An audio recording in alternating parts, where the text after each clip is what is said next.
This summer, we're going to be paying witness to the rise of Ramaswamy. Biotech entrepreneur Vivek Ramaswamy is narrowing in on Florida Governor Ron DeSantis in the new GOP presidential primary as former President Trump leads the field, according to a new poll. A poll released by Echelon Insights this week found Trump as the frontrunner at 49%, while DeSantis notched 16% in second place and Ramaswamy 10% in third. The poll showed Ramaswamy gaining 2 percentage points since a similar poll was conducted in May when the biotech entrepreneur had 8% support. Meanwhile, DeSantis dropped 3 percentage points since the May poll when he was at 19%. The development comes as some Republicans have expressed concerns about DeSantis' viability as a candidate since his campaign's rolling out over a glitchy Twitter Spaces event in May. The Florida governor recently drew the ire of GOP LGBT group Log Cabin Republicans and other members of the party after his campaign released a video last week criticizing Trump's past support for the LGBTQ community. The Echelon Insights poll surveyed 1,020 voters in the likely electorate between June 26 and June 29th. The margin of error is plus or minus 3.9 percentage points. So, the thing about Trump, whether you like him or not, is that as a candidate for president, he makes a lot of sense to be the front runner. He's someone who's held the job before, extremely high name recognition. And even with DeSantis, as someone who's not a fan of DeSantis, I can say he's a governor of a very big state. He won in a much larger margin when he ran for his second term as opposed to the first one. He's taking these stances against the supposed wokeness of America, just little like culture war nonsense that appeals to people on a surface level that are conservative. But Ramaswamy is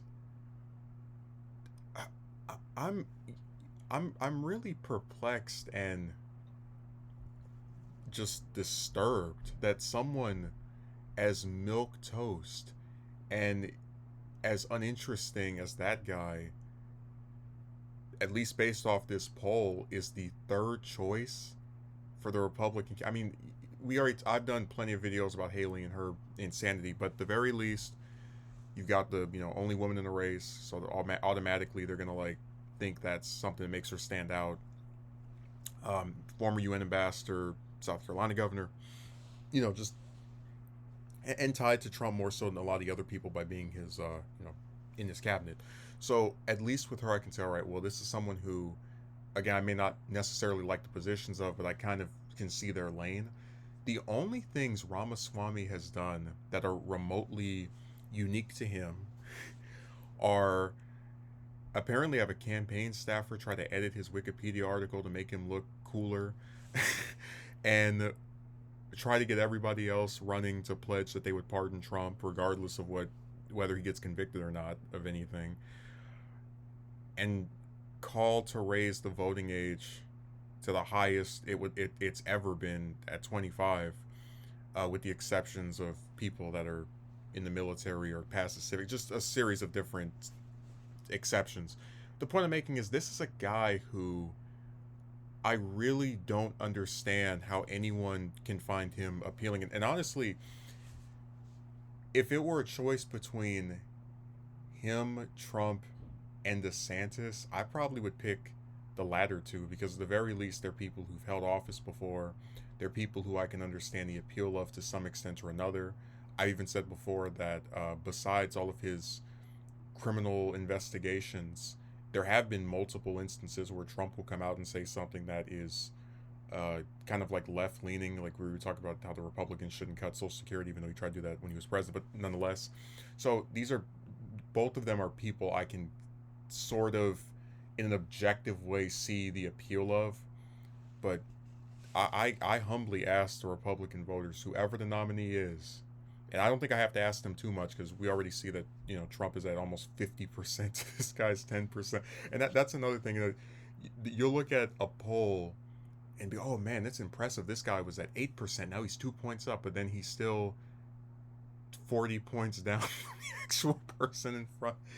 The Republican field is it's an embarrassment in terms of the polling advantage that Trump has over everybody else. Like I'd be really quick to jump out at this point. But regardless of that, and the ego attached to these people, I really hope that this is as far as Ramaswamy goes. I think he is one of the worst candidates in this race. I think he's trying to coast off the "I've never held office and I'm young" thing to make himself seem different, but it's more of the same old crap, and in some cases even worse. Like, we've talked before how Republicans have a horrible time appealing to young voters. I've never seen one as crazy enough as the first millennial to run for the Republican nomination to come out and say, "Hey, let's raise the voting age to the highest it's ever been in American history if we were able to pass this crap." So hopefully he peers out. And like I said, I'm not a fan of any of these people, but there are some I don't like more than others, and he's one of them.